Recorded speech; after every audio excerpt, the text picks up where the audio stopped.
দেখতাম কোনো সার ব্যবহার করতো না, কিন্তু এখন সার না দিলে আর ধান হচ্ছে। তার সঙ্গে আমরা ওই কীটনাশক আমলা টামলা এইসব দিয়ে ছড়াই। জমিতে ছড়াতে গেলে একদিন আমার হঠাৎ মাথা টাথা ঘুরছে, আমি জমিতে পড়ে যাই। একদিন আমি সার ছড়িয়ে বাড়ি এসেছি, এসে ভাত খেয়ে একটু বিশ্রাম করছি, এমন সময় ঘুমের থেকে উঠে মাথা ঘুরে পড়ে গেছি। তখন সবাই বলছে যে গোসবাতে নিয়ে যেতে হবে হসপিটালে। গিয়ে তখন ডাক্তারবাবু বলছে যে তোমাকে তো হাই প্রেশার।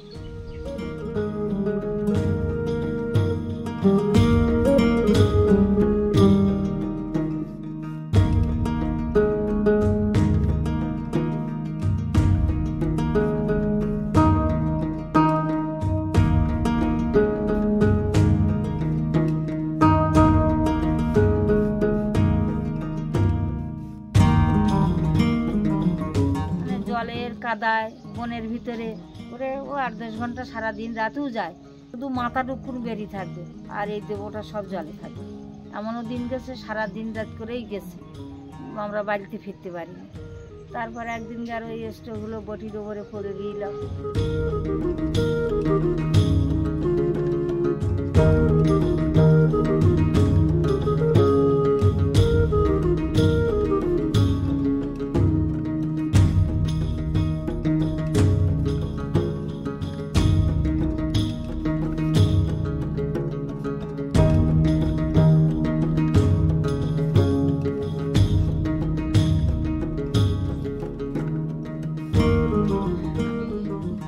বাচ্চার মা।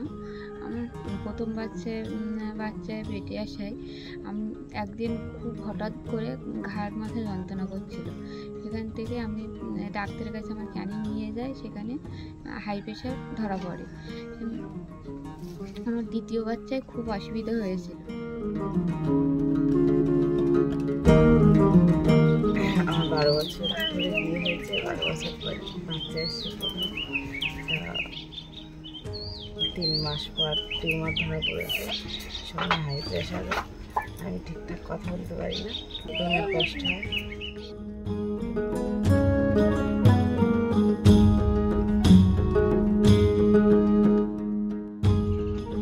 যেতে গেলে আমাদের গোসবাই যেতে হয়।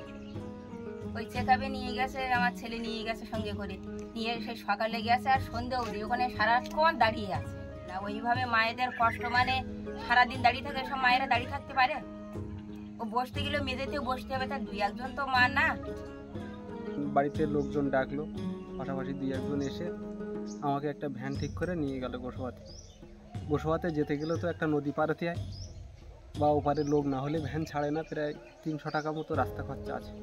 আর এমনি আমাদের জটিলামপুর গেলেও তো অসুবিধা, দেখোছো তো ওই ঘাট ভেঙে গেছে, মানে ভাটা বেলায় একদম ওঠা যায় না। একটা কাঠের সিঁড়ি দেয়, মানে নৌকার থেকে আর ওই পাড়ের থেকে একটা কাঠের সিঁড়ি দেয়, ওই সিঁড়ি বেয়ে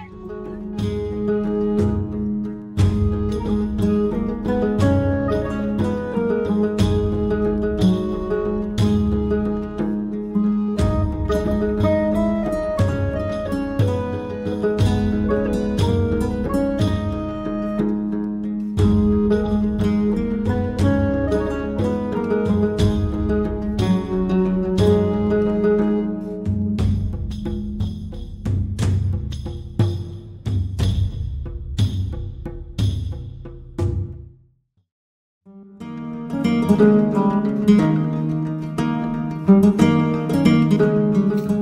আগে প্রথমে হাউস ওয়াইফ ছিলাম। আইকিউর এই কাজের সঙ্গে একটা সংবাদ পাই, আমিও দেখলাম এ কাজটাও খুব ভালো। গ্রামের মানুষের পরিষেবা দিতেও যদি আমি পারি, আমি নিজেকেও খুব ধন্য মনে করি।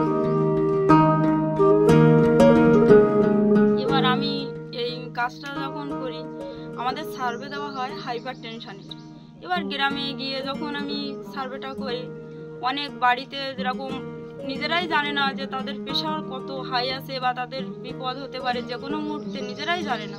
কিন্তু আমি যখন বলে দিই, তারা নিজেদেরকেও অনেকে ভালোভাবে রাখারও চেষ্টা করে বা অসুবিধা হলে আমাদের কাছে চলে আসে। আমরা তাদেরকে আমাদের ডাক্তারবাবুর কাছে ফোন করিয়ে দিই, তারা ফোনে তারা নিজেদের সমস্যাগুলো বলে, ওষুধ তো নিয়েও নেয় প্রেসক্রিপশনে লিখে দিলে।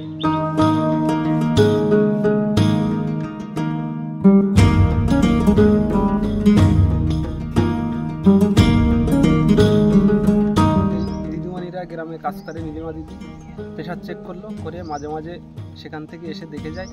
আমি এখন মোটামুটি সুস্থ আছি। বাড়ি এসে দেখে যাচ্ছে বা প্রেশারটা মাপছে বা ওর ওই সুগার মানে সবই করছে, কিন্তু এই দিক থেকে আমাদের একটু ভালো হচ্ছে।